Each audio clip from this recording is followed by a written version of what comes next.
A message from Muad'Dib about the 7th of July 2005.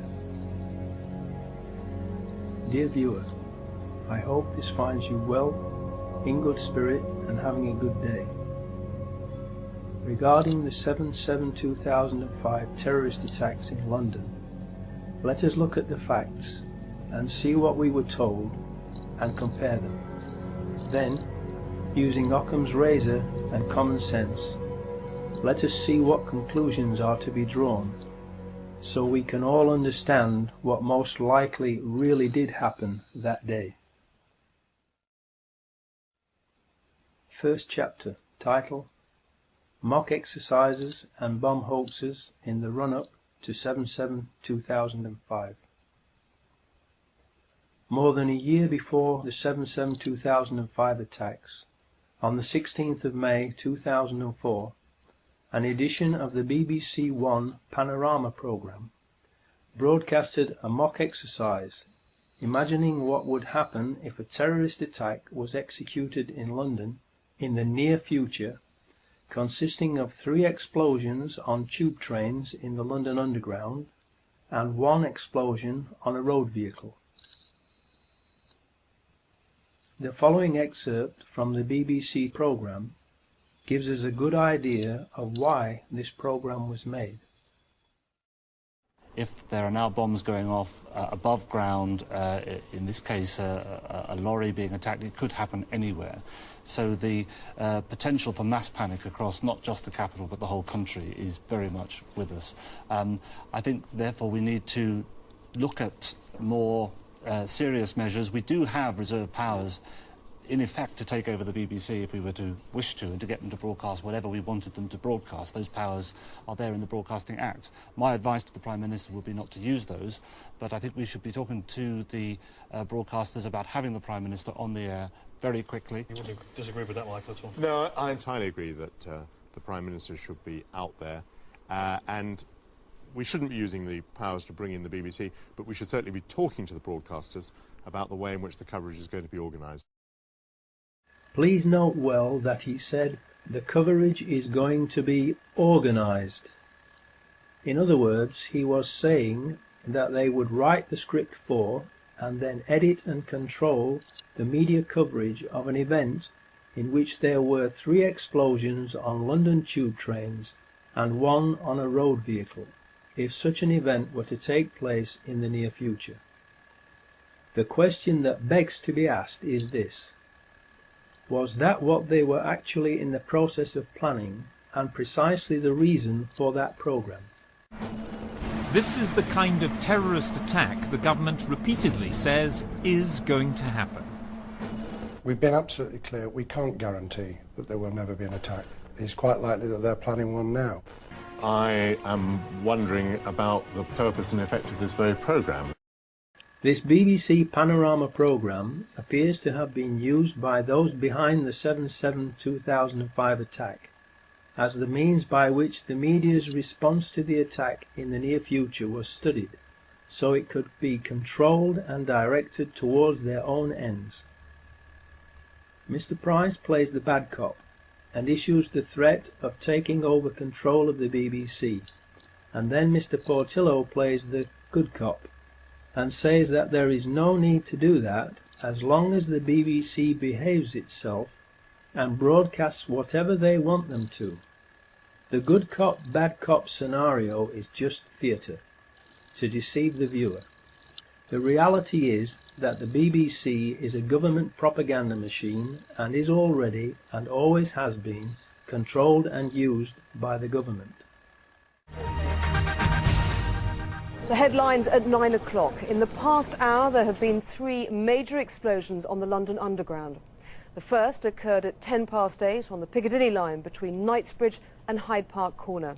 The second at 8:16 on the Central line between Tottenham Court Road and Oxford Circus. And the third at 8:27 as a train was arriving at Vauxhall Station from Stockwell on the Victoria line. Emergency services have been called to all three scenes. There are no reports available yet on the number of casualties, and the police have said that it's too early to identify a possible cause. London Underground is now closed, and the police are asking people not to travel. 350,000 people alone are making their way towards the City of London at this point. And if the access overload system has been triggered and they can't get onto their mobile telephones, this will have profound indications for them, the next of kin. We can now confirm that a tanker carrying chlorine has exploded at the junction of Shoreditch High Street and Commercial Street. Chlorine is extremely toxic in this form, and the police are issuing express warnings to people to stay indoors, close windows and remain there until the all clear is given. In the days leading up to 7/7/2005, there were hoax bomb scares in Nottingham and Sheffield. Were these false alarm hoaxes meant not only to cause panic and confusion, but also to lull everyone into a false sense of security and into thinking that the initial reports in London on 7/7/2005 would also be false alarm hoaxes, so people would ignore them until it was too late? Second chapter title: Peter Power, Dupe or Accomplice? Then, on 7/7/2005, we were told on TV by Peter Power of Visor Consultants that they, and the private company employing them, who helped choose the scenario for it, were running a mock terrorist drill in the London Underground, with practically the same scenario as what actually really happened on that day. In other words, the actual mock anti-terror drill that the BBC Panorama programme of May 2004 had outlined had been chosen by Visor's client to be carried out on the very same day that 4 Muslim suicide bombers also chose the same scenarios that Visor's client had chosen for the mock drill, causing real and devastating explosions on 3 London tube trains and 1 road vehicle. Please think about that unbelievable set of coincidences for a few seconds, to let the implications of it sink in. Then, please ask yourself, what are the odds against all of that happening by chance? Just to get this right, you were actually working today on an exercise that envisioned virtually this scenario. Almost precisely. I was up until 2 o'clock this morning because it's our job, my own company, Visor Consultants. We specialise in helping people to get their crisis management response. How do you jump from slow time thinking to quick time doing? And we chose a scenario with their assistance which is based on a terrorist attack because they're very close to a property occupied by Jewish businessmen. They're in the city, and there are more American banks in the city than there are in the whole of New York. A logical thing to do. And I've still got the... I was going to say, how extraordinary today must feel for you as it unfolds.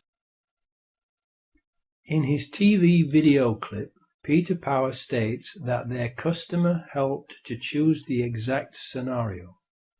I repeat, Visor's customer helped to choose the exact scenario. To this day, Peter Power refuses to publicly identify the customer who chose the exact scenario. Why? The footage of the third chapter title: Foreign Security Firms. Can they be trusted? Verint Systems is the security firm that is responsible for the CCTV surveillance cameras in the London Underground rail network, and it is an Israeli company with approximately 1,000 employees. No CCTV for Muslims boarding the tube trains has been released by Verint, who claim that their cameras were not working. Why? Because the 4 Muslims were not on the tube trains that blew up.